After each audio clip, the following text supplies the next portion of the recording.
Olá, pessoal! Sejam todos vocês muito bem-vindos, bem-vindas para a nossa videoaula especial sobre o feminismo. Nesta videoaula, vamos explorar a luta das mulheres pela igualdade de direitos. E então, vamos lá? Nesse contexto da Revolução Francesa, você tem uma filósofa chamada Olympe de Gouges. A Olympe de Gouges, ela inclusive havia criado uma associação feminina em favor da Revolução. Ela é uma poeta, ela é uma escritora, ela é de classe média, ela é escolarizada, e ela colocou a sua escolarização, a sua capacidade acadêmica, o seu empenho em favor da luta revolucionária.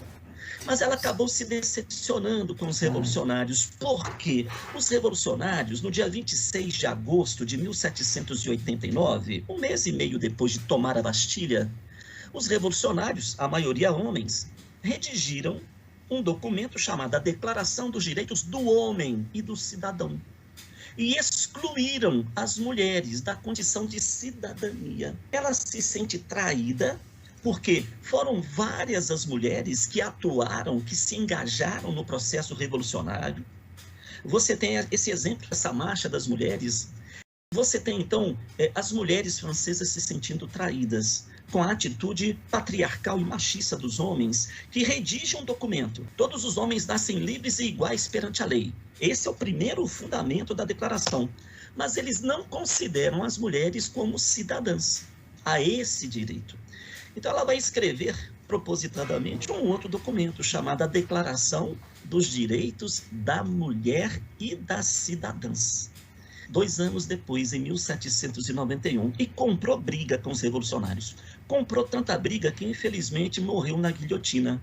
Foi guilhotinada como uma subversiva à ordem, ou pior ainda, como uma mulher que não tinha condições para se adaptar à nova ordem. Bom, paralelamente, de Paris para Londres, na mesma época, um ano depois, você tem uma outra poeta, uma outra escritora, chamada Maria Wollstonecraft. A Maria Wollstonecraft, ela também toma as dores da ideia de igualdade de direitos entre homens e mulheres e escreve uma obra chamada Reivindicação dos Direitos da Mulher. Ela é uma crítica ácida do patriarcalismo, do machismo. Ela compara o direito divino dos reis, formulado pelo Jacques Bisset, Jacques Vissé, o teórico do absolutismo lá do Luís XIV, ao direito divino dos maridos. Então ela tem também uma grande contribuição na reflexão sobre igualdade de direitos. Pessoal, essa é a principal bandeira da primeira fase do movimento feminista. A primeira onda que começa aí na Revolução Francesa e vai até 1960, a primeira onda é marcada pela luta por igualdade de direitos políticos, em especial o direito de voto. E é nesse direito de voto que você tem o surgimento do movimento feminista na Inglaterra. Você já tem a Mary Wollstonecraft publicando a obra. Posteriormente, ao longo do século XIX, foram várias as manifestações isoladas, no primeiro momento, que saíram em favor dessa igualdade. John Stuart Mill, o famoso filósofo Stuart Mill, foi eleito deputado federal na Inglaterra em 1865, defendendo a causa das mulheres. Olha só que interessante. Um intelectual esclarecido, muito bem quisto pela sociedade britânica, saindo em defesa do voto para as mulheres. Posteriormente, surge em 1897 a primeira associação pelo sufrágio feminino na Inglaterra. E no início do século XX, você tem uma mulher que fez história na Inglaterra, a Emmeline Pankhurst. Em 1903, ela vai fundar a União Política e Social da Mulher, que é uma outra associação, mas uma associação mais verticalizada, mais ação e menos palavras, diria ela, that's not words. Então ela tenta estabelecer uma estratégia de luta mais afirmativa. Não é só fazer discurso, vamos fazer também passeata, vamos quebrar vidraça, vamos promover o incêndio das caixas de correio. Então, ela vai chamar a atenção. E chamou tanta atenção que foi presa várias vezes. Ela e as filhas. Ela tinha 5 filhos, mas 2 filhas sempre a acompanhavam, as mais velhas. E na prisão, ela também praticou a greve de fome, como forma de chamar a atenção da opinião pública. A Emmeline Pankhurst é uma referência notória pela proposta de uma estratégia mais ousada, mais visível. O movimento era muito invisível, então para dar visibilidade, ação. Em nome dessa ação, que em 2015 você tem uma coprodução franco-britânica do filme As Sufragistas. Maravilhoso filme. Nesse filme, você tem como protagonista uma lavadeira, uma mulher de origem pobre, humilde, mas que se associa a esse movimento sufragista, que era um movimento de brancas de classe média. Vale lembrar isso também. A primeira onda feminista é de mulher branca e classe média, mas que começa a despertar a solidariedade das mulheres pobres, das mulheres excluídas, das mulheres negras, etc. O filme fala sobre a adesão de uma lavadeira a um movimento de brancas de classe média. E ela vai ser orientada a deixar o movimento, a voltar para casa, se submeter novamente ao universo machista dos homens. E ela diz não, a luta vale a pena. Então é bacana o filme no sentido de você perceber o contexto da Inglaterra do início do século XX. No filme, você tem a Meryl Streep fazendo o papel da Emmeline Pankhurst, como grande símbolo dessa luta. Um outro símbolo importante que se tornou Marte desse movimento feminista inglês e Marte de todo o movimento feminista mundial foi a Emily Davison, também de classe média, branca, escolarizada, que dedicou a sua vida pela causa libertária. E é isso que é bonito, não importa a sua condição social, não importa a sua condição acadêmica, o que importa é a sua sensibilidade para as questões humanas. Então você tem a Emily Davison, ela é atuante da União das Mulheres, ela faz parte da união lá da Emily desde 1906, e ela resolveu então chamar a atenção para o movimento sufragista numa corrida de cavalo. O cavalo do rei ia correr, o rei era o Jorge V. Bem, então quando o cavalo do rei passar com seu hipista, eu vou correr atrás do cavalo para colocar no cavalo uma referência do movimento sufragista, uma bandeira do movimento sufragista. E ela correu atrás do cavalo, só que o cavalo acabou pisando nela e ela faleceu tragicamente. Então você tem o sacrifício da Emily, ela entra na pista correndo para colocar a bandeira no cavalo do rei, a bandeira do movimento sufragista, e pagou com a vida por isso. Bom, então você tem atitudes, um tanto quanto verticais, mas atitudes que logicamente vão chamar a atenção. Em 1918, já no final da Primeira Guerra Mundial, a Inglaterra ela tem um decréscimo expressivo na oferta de mão de obra masculina. Muitos homens foram para a guerra, muitos morreram, muitos voltaram feridos. Então, cada vez mais, a importância da mulher, da mão de obra feminina, no pós-guerra, tornou-se evidente. E um outro detalhe curioso, o movimento feminista, ao longo da guerra, ele não se manifestou contra o Estado inglês. Ele foi obediente ao Estado. Quer dizer, o sentimento nacionalista falou mais forte que o sentimento feminista. Então, ao longo da guerra, entre 1914 e 1918, o Estado inglês não teve problemas com as feministas. Então, está na hora de reconhecer o trabalho dessas meninas, os valores, os direitos dessas meninas. Então, você tem, em 1918, o Parlamento Britânico, ele estabelece a extensão do direito de voto para as mulheres. Porém, num primeiro momento, só podiam votar mulheres acima de 30 anos que fossem proprietárias. Não era esse o tipo de sufrágio, né? Não era um sufrágio pleno, mas era um primeiro passo. 10 anos depois, aí você elimina o critério da propriedade. A partir de 28, as mulheres maiores de 21 anos estão liberadas para votar, independente da propriedade. Bom, da Inglaterra para os Estados Unidos. O movimento feminista nos Estados Unidos também é histórico. Ele deita suas raízes no século XIX também, nas meiucas do século XIX. Em 1848, as norte-americanas também estão associadas na luta pelo voto. Curiosamente, elas vão associar o direito de voto também à luta pela abolição. Então, elas praticam aquilo que a gente chama de interseccionalidade.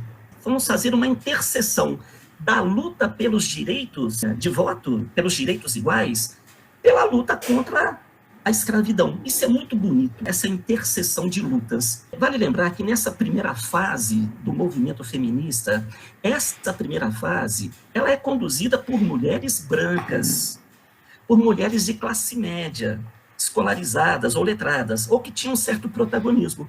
Mas muitas delas também vão incorporar outras bandeiras, como a bandeira do abolicionismo. Isso nos Estados Unidos. Isso é muito bonito. As mulheres politizadas lutando não só pelo direito de voto, mas também pela liberdade dos escravos. Bom, então você tem associações cristãs, né? Boa parte desse movimento foi dirigido por associações cristãs comprometidas com a transformação, até porque Cristo prega a mudança, prega a justiça. Então não é incomum você ter associações cristãs lutando por liberdade, por igualdade, porque foi nesse contexto que você tem a história de Cristo, né? Ou seja, em pleno Império Romano escravista, a mensagem de Cristo era justamente a liberdade, a igualdade e a justiça social.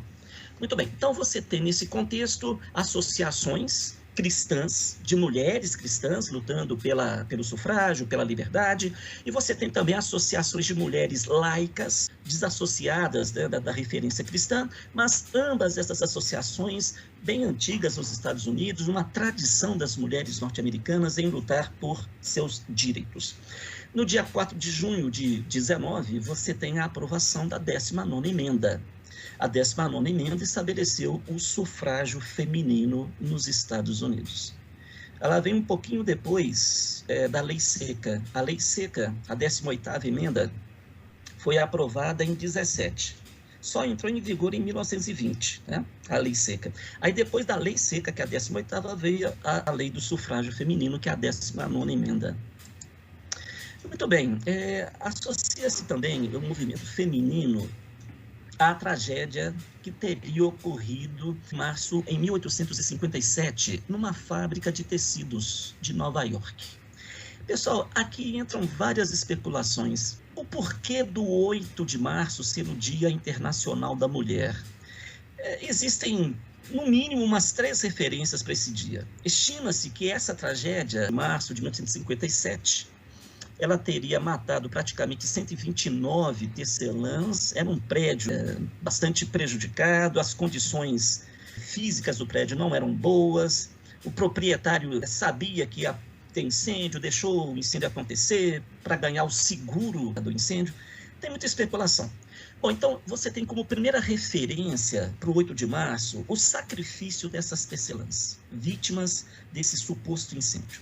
Aí, posteriormente, de fevereiro de 1909, o Partido Socialista da América celebrou o Dia Internacional da Mulher. Foi a primeira vez que celebraram o Dia Internacional, no último domingo de fevereiro, para homenagear uma greve que havia ocorrido no ano anterior. Esse dia, no domingo de fevereiro, criada aí pelo Partido Socialista da América, ele acabou sendo abraçado pelas tecelãs da Rússia, pelas bolcheviques, antes da Revolução. Em 1917, você tem as tecelãs de Petrogrado, em fevereiro de 17. No último domingo de fevereiro, que foi o 23 de fevereiro, elas fizeram uma greve. Essa greve teve o apoio das camadas populares, etc. E foi essa greve que começou em fevereiro, 23 de fevereiro de 17, que provocou posteriormente a renúncia do czar na Rússia. Coincidentemente, o calendário russo é o calendário juliano. O 23 de fevereiro, no calendário juliano, combina com o 8 de março, no calendário gregoriano, que é o nosso. Então, você tem essa referência também, o 8 de março, como uma data instituída em função de um movimento das tecelãs bolcheviques. Trazendo agora para o Brasil. No Brasil, a primeira referência do feminismo também é uma escritora, é uma poetisa, chamada Dionísia Floresta. O pseudônimo dela é Nísia de Dionísia. Nísia Floresta vai ler a obra da Mary Wollstonecraft, a inglesa, que publicou a obra dos Direitos da Mulher em 1792. Gostou da obra da Mary Wollstonecraft, traduziu a obra e incluiu na obra algumas reflexões sobre a condição da mulher no Brasil. Ela é considerada, por isso, a pioneira do movimento feminista no Brasil. Ela nasceu no Rio Grande do Norte e é ela quem vai defender as causas, né, da igualdade de direitos. Ela era, em pleno período monárquico, 1832, quando ela publica essa obra, Direitos da Mulher e Injustiça dos Homens, ela já era republicana, defensora da República, defensora da abolição, defensora do feminismo. Então, uma protagonista de tirar o chapéu. Muito bem, então você tem o movimento feminista no Brasil deitando as suas primeiras raízes nessa nordestina, Anísia Floresta. Floresta é pseudônimo, também era o nome da fazenda dela, nasceu na Fazenda Floresta. Um segundo momento importante do feminismo no Brasil vem com a Berta Lutz. A Berta Lutz é filha do Adolf Lutz, que é um grande médico que se especializou em doenças tropicais. A Berta Lutz ela vai estudar na Sorbonne, e na Sorbonne, a Berta Lutz ela vai ter contato com as sufragistas francesas, com as sufragistas inglesas, e vem para o Brasil, trazendo as ideias dos direitos femininos. Em 19, ela cria a Liga pela Emancipação Intelectual da Mulher. Posteriormente, ela convoca o primeiro Congresso Feminista do Brasil. Desse congresso surge a Federação Brasileira. Então, a Berta Lutz, pessoal, ela é uma referência emblemática. A Anísia Floresta e a Berta Lutz. Aqui, uma imagem emblemática também. 5 grandes mulheres da história brasileira. Aqui eu tenho a Pagu. A Pagu é uma jornalista. Ela foi presa várias vezes por defender a causa feminina. Ela esteve na prisão, foi torturada durante a Era Vargas. Aqui eu tenho a Elci Lessa, que é uma jornalista. Ela era diretora do jornal O Globo. Ela é esposa do Orígenes Lessa, muito marcada aí pela literatura infanto-juvenil. Essa é a Tarsila do Amaral, a bambambam do modernismo, também ativista política, emprestou o seu talento também para as causas públicas populares, foi presa, foi torturada, mas não descansou, foi à luta. Aqui eu tenho a Anita Malfatti, que é a pioneira do movimento aqui no Brasil, movimento modernista, também defensora das causas populares, e aqui a Eugênia Moreira, que é de Juiz de Fora, uma grande escritora, também foi torturada na era Vargas, ficou na mesma cela da Olga Benário. Pessoal, essa imagem aqui dá uma tese de doutorado. São 5 grandes protagonistas do feminismo no Brasil.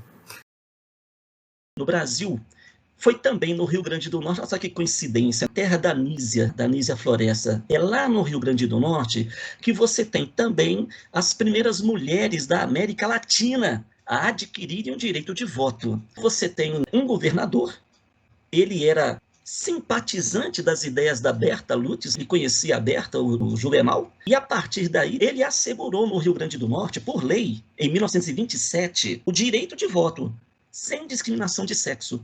E nas eleições de 28, você tem as mulheres do Rio Grande do Norte, as mulheres potiguar, adquirindo o direito de eleger. As que elegeram tiveram voto anulado posteriormente pela Comissão Verificadora de Poderes, mas você tem a Alzira, que foi eleita e assumiu o cargo de prefeita de Lages. Ela entra para a história como a primeira prefeita da América Latina.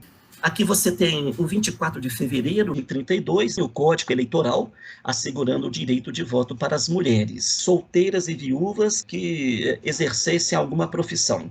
E se fosse casada, tinha que ter autorização do marido. Posteriormente, em 34, esses critérios foram também superados. Aí você tem sufrágio feminino, livre, direto, facultativo.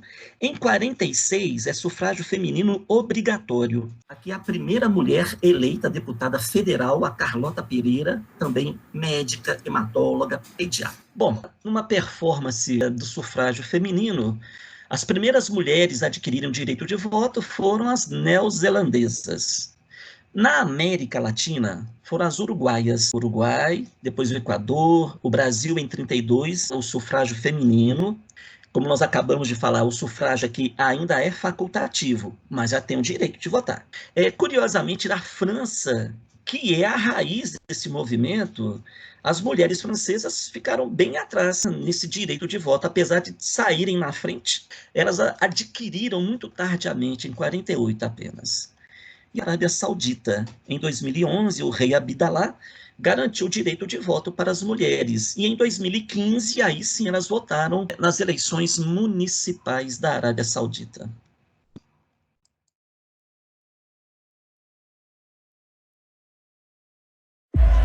Women should not exercise judgment in political affairs. If we allow women to vote, it will mean the loss of social structure. Vote for women! Vote for women! Vote for women! Bring your numbers and classes if you're interested. You a suffragette, Mrs. Elliot? I consider myself more of a soldier. As Mrs. Pankhurst says, it's deeds, not words, that will get us the vote.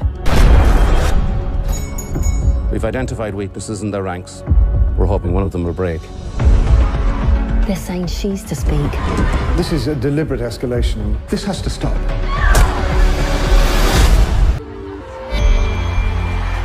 For 50 years, we have labored peacefully to secure the vote for women. We've been ridiculed, battered, and ignored. Punish those responsible, whatever way you can. Mama! Well, I can't have that anymore.